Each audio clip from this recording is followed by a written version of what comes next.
Hey guys, it's Jonathan from the i5 podcast team. Thought I would do a reaction to some recent developments. And, well, it's almost Christmas, folks, and there are many contenders for this year's Christmas villains. Jeremy Hunt for his persecution of the disabled, Rishi Sunak for pretty much most of what he's done at this point, Suella Braverman for her attitude and comments about the homeless, even bringing back ghosts of Christmas past like David Cameron, who really should be kept away from all the pigs, either roasted or alive. But the latest entry is Michelle Mone, more plastic than a Christmas bauble, and an ego more fragile than a glass Christmas ornament, unprotected at the bottom of the box. It needs to be said that during the pandemic, government corruption and profiteering was a problem spread across the government. Michelle Mone was just a small part of it, and like everyone else involved, she should be talked about, it should be reported, she should be penalised within the legal system, and she shouldn't be ignored. If not for the reason that she seems to have just been a cog in a larger machine where this was happening. Anyone who did this kind of thing should be punished and penalised. The reason why it's become somewhat interesting is Michelle Mone's been quite silent on this, as has the press, to be honest, and we'll find out why. She announced to the public on her Twitter she was going to appear on a Laura Kuenssberg show on Sunday along with her husband to do an in-depth interview. I found this curious, given that Kuenssberg is, well, an incredibly soft interview for the Tories, and often lets a lot go, or she doesn't chase up very questionable responses of politicians. Naturally, I assume this is why Michelle Mone wanted to go on. I mean, Michelle Mone doesn't look guilty as hell, so I'm sure it went okay.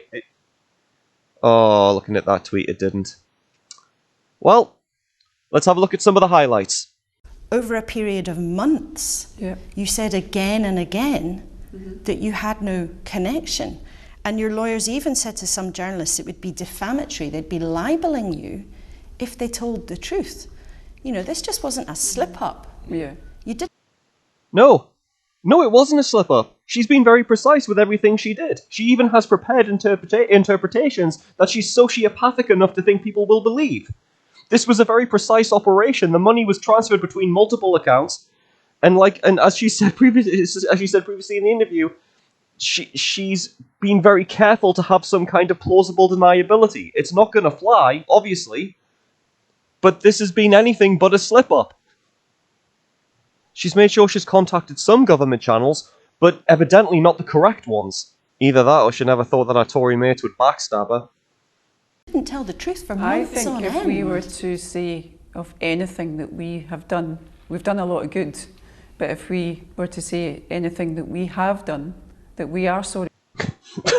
How the fuck is selling shitloads of PPE that was found not to be usable by the NHS, making 60 million pounds out of it, profiteering, and then threatening any journalists who are actually trying to tell the truth for once, with the illegal team for defamation? How on earth is that doing good? Before, and we should have told the press straight up, straight away, nothing to hide. Considering the fact you've been investigated by a national crime agency and your house has been raided, you should have told more than the press you had that connection, like. And again, I'm sorry for that, but I wasn't trying to pull the wool over anyone's eyes. How on earth someone could be sociopathic enough to think they can convince people that that's the truth? So far, the campaign to restore her image to the public, it's getting off to a cracking start. On a more serious note, though, it is curious. Most people who do stuff like this, they kind of fade away into the background and don't want to stay in the limelight. And most politicians, unless they're trying to go for re-election or anything like that, most of them know that they're pretty untouchable. They don't tend to really care what the public thinks. One of the things that's actually said about Michelle Mone, or however the hell you pronounce her name, one of the things that's said about her is that she's extremely manipulative, but also extremely insecure. She really cares about whether people like her or not. And she also has this compulsive need to be in constant control, and just has this obsession with her public image. This is really showing in this interview. No one. But that's exactly what you were trying to do. You had lawyers working for both of you, telling the public that you had nothing to do with the company. Holy shit, if Laura Kuenssberg's not careful, she might be in danger of doing some actual journalism for once. I'm actually quite surprised Kuenssberg's chasing this up. it makes us wonder whether because she's very sympathetic to the Tory party, it does make me wonder if she's been put up to this by them, if she's been given permission to actually go after Mone in this way. I mean, she's not hardballing in any way, but at least she's asking some of the right questions. Though I do wonder if I do wonder if part of her job is to try and put all of the emphasis on Mone, instead of going into the broader picture of it wasn't just Mone doing this. This seems to have been part of just government culture in general. There was more than her involved in this, and in this kind of practice in general. Yeah. And saying it would have been a libel to suggest that you were. Yeah, but it's something that we regret doing, and we listen to our advisors. What happened then? Is anyone really surprised by that response? Without shame, we regret doing it, and then she blames her advisors. It's always someone else's fault. The money, the profit you've alluded to, around about £61 million. Okay. So I led the consortium. At the end of the day, I'm an Isle of Man resident. The money comes to the Isle of Man because that's fundamentally where I live. It goes on. Yes, but the problem is the reason why you live there. The tax breaks for the rich. That's why you live there, and that's why you had the money sent there. On my tax return, and like all my sources of income that I've generated over many years, it goes into trust for the benefit of my family. Was any of it used to buy a yacht? No. Used to buy a what? A sorry? yacht. A yacht. Oh, fuck off with that. Was it used to buy a yacht? A what? Yeah, right, as if she doesn't know. That photograph of her in the swimsuit on the yacht, you know, the same one that the Led by Donkeys team sprayed Pandemic Profiteer on. Bullshit. Bullshit. Was she not prepared for that question? That was so fake. Like, I don't mean to hone in on that because it's a very minor thing. That picture was infamous. She even had the caption on the tweet of, "Go for what makes you happy." She's such a fake person. This interview is so bad for her image. I don't know what her PR team was thinking, letting this woman go on camera and talk. It's not my yacht. It's not my money. I don't have that money, and my kids don't have that money.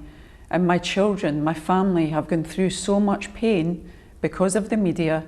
They have not got £29 million. And this money from PPE MedPro, as I understand it, went into two trusts. Yeah. Now, one of those trusts called Kerastol. Yes. The beneficiaries of that trust, where half of the profit went, are you and your children. And Doug's children, and my children too. For the benefit of all my family. I'm his wife, so I'm a beneficiary as well as his children, as well as my children. You literally just said that your children don't have £29 million and that the yacht isn't yours. You literally just said that. And now you're saying that the money went into a trust of which the beneficiaries were you and your children, as well as your husband's family as well. My God, the lack of self-awareness. You can tell these people are never held accountable to anyone. They never have to explain themselves to anyone. They're basically just used to saying things and people nodding along and then doing as they're told. That's what this shows. You said repeatedly you didn't financially benefit from this deal, except it's just a matter of time of when you benefit. It's my income. It's taxed on my tax return. And actually, if I die one day in the future, she's going to directly benefit. That's literally what Koonsberg's just said, and you've just confirmed it. Again, what were their PR team thinking, letting these two come on and speak? Wow. Just wow. Family, you are benefiting from those tens of millions of pounds, whether it's today or in 10 years or 20 years or 30 years. For most people watching this, you did a deal with the government to provide more than £200 million worth of PPE, and your family has made tens of millions of pounds from that. My family hasn't, Laura, made tens of millions of pounds. God forbid if my husband decides to divorce me after the show and takes me out of his letter of wishes. I take my husband out of my will if we, God forbid, get divorced. I don't benefit. It's my husband's money. It's his money. It's not my money, and it's not my children's money. Michelle has no access to that money. Michelle has no discretion over that money. Unless I wanted to give everything away to strangers or to charity or whatever, she was always going to benefit. And my family will benefit in due course. Her family benefit, my family benefit. Again, the divorce was just rambling, but it goes right back to the same thing. One day, her family's going to benefit, my family's going to benefit. They're confirming what Koonsberg's just accused them of.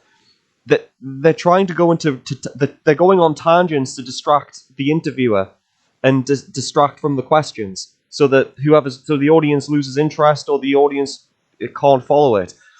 But I'm also wondering here: were they under the impression that they could just come into this interview and say things, and were they expecting a different set of questions? Has Koonsberg backstabbed them in the sense of they weren't prepared for Koonsberg to ask these questions? They thought Koonsberg was going to ask a different set of questions. Was there some lying here pre-interview where Koonsberg may have said some things were off the table? I don't know, but it just seems like they've came with rehearsed lines, obviously, but they're genuinely surprised at how it's coming back at them. That's what you do when you're in the privileged position of making money. We're not talking here about someone getting a Christmas bonus and saying, well, I'm not going to give it to my wife now. I'm going to put it in the bank and surprise her later on with a lovely family holiday, or I'm going to hold that money back because maybe one day we might be able to save a deposit for a kid's flat further down the line. He looks annoyed as hell there. Like, really annoyed. You could just see in his face, I'm speaking, but I'm not understanding why what I'm saying isn't convincing you otherwise. I don't understand why. I'm not supposed to be challenged in this way. That's how he looks. I've never seen people so incapable of denying they've done something. That they literally just went on a tangent and then went right back to admitting that they've done what they're accused of. I mean, it's good in a way. I mean, if people are going to do things like this, you want them to be this incompetent where they keep on admitting it. Yeah, sure. You've both admitted today that you will, in time, benefit financially from that cash. Your family as a unit will benefit from that cash. Why didn't you just be more straightforward about it? I am being straightforward about it now, Laura. I'm saying... Yes, it only took crime agencies to put you under investigation, then raid your house, and then for overwhelming evidence to go into the public for you to finally admit this. To you that I didn't receive that cash. That cash is not my cash. That cash is my husband's cash. But do you admit we are married? It's just like my mum and my dad going home with his wage, packet on a Friday night and giving it to my mum. So she's, benefiting from that as well. But that cash is not my cash. It's not my children's cash. No. None of this changes the fact that you're going to benefit from it at some point. None of this changes that. Yes, and the attacks keep going on. Do you admit today that with the way that you've currently got your finances set up, that one day you and your children will benefit from that money? Because you right now are listed as the beneficiaries of that trust. If one day, if God forbid, my husband passes away before me, then I'm a beneficiary as well as his children and my children. So yes. So, yes, of course. How would you describe the government's overall handling of trying to get PPE during that crisis from what you saw? And the reason why Doug and I are sitting here is because we've been their scapegoats, and they have destroyed our lives for over 2 years because it suited them, the narrative suits them to attack us the way they have done, and the pain that's caused in our family and over, Okay, so I was wrong. Koonsberg did decide to go in that direction. Normally she doesn't. Honestly, I think there's some truth to what Mone is saying here. I think she is going to be used as a scapegoat. I think she is being used as a scapegoat. She's right. There was a lot more people doing this. That doesn't mean she's not guilty and she shouldn't be punished. She should be penalised for this, along with other people. I am more than happy to get at this point. I am more than happy to get the popcorn out and watch Michelle Mone drag the Tory party down with her. I strongly suspect the reason why Rishi Sunak dropped to the press that there's not going to be an election in 2025, it's going to be in 2024.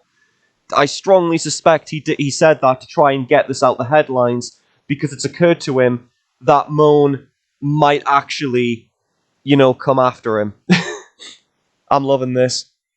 I think the attacks, they go up all the time. Over 700 threats. I'm going to throw acid over you, I'm going to burn your house down. And the hatred, we've been absolutely vilified. Yeah. And, we've only just, we've done one thing, which was lie to the press to say we weren't involved. No one deserves this. So, Doug, let's then take you to... That's a lie. You've done more than that. You sold faulty PPE which couldn't be used to the government during a pandemic and a national crisis. People died because of this, because in the care homes and the hospitals there was a shortage of PPE because Britain was so unprepared for it. Yes, the prices skyrocketed, and like I said, people profiteered. You profiteered from this. You gained financially from this. And again, people died because of it. Doctors were coming out of retirement and catching the virus because they didn't have PPE and were dying from it. Patients in care homes were dying. Carers were dying. You absolutely profiteered from this. You saw an opportunity to offer something that was never going to be functional and make money from it. It was disgusting. What she's trying to do here is play on the public's distrust of the press and play on popular sentiment of hating the BBC. And she's trying to manipulate the public into siding with her over the press. It's not going to work because she's being vilified. I'm not condoning threats of acid burning or anything like that. That is foul. No one deserves that. The vilified remark. They are being vilified because they committed a crime. And they profiteered from the pandemic. Of course, people are not going to like them. Obviously, as well, I know she's trying to play the victim. That's a given. That's base 101 for what they do. They're always going to try and play the victim in these situations. I probably should have done this at the beginning, but I'll give a bit of a background at this point. 2022, National Crime Agency raided Mone's home in the Isle of Wight for links to the company PPE MedPro, which, by the way, has tax laws that are favourable to the rich, the Isle of Man, as said before. Basically, she recommended PPE MedPro to the government 5 days before it was even incorporated, because, that's not suspicious. The Guardian also found that Mone and her children secretly received a payment of $29 million in a trust dedicated to them, as that interview clearly established. She still maintains that she hasn't profited from MedPro technically. She was obviously trying to hide all of this, the amount of money transfers and the account switches. There is so much provision and planning involved. Nothing about this was accidental. She also bypassed the Freedom of Information Act. Others like Michael Gove were involved. So the accusation is that she abused her position in the House of Lords to basically profiteer from selling faulty PPE to the government and get a huge kickback from the company that, again, was established 5 days before they were, even incorporated. So there is a bit of a backdrop to this. Jim and I will probably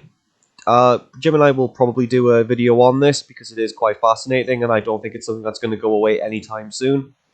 But for now, I thought I would just do a quick response to the interview just to get our channel's analyses out there. Thanks for listening, guys, and have a Merry Christmas and a Happy New Year.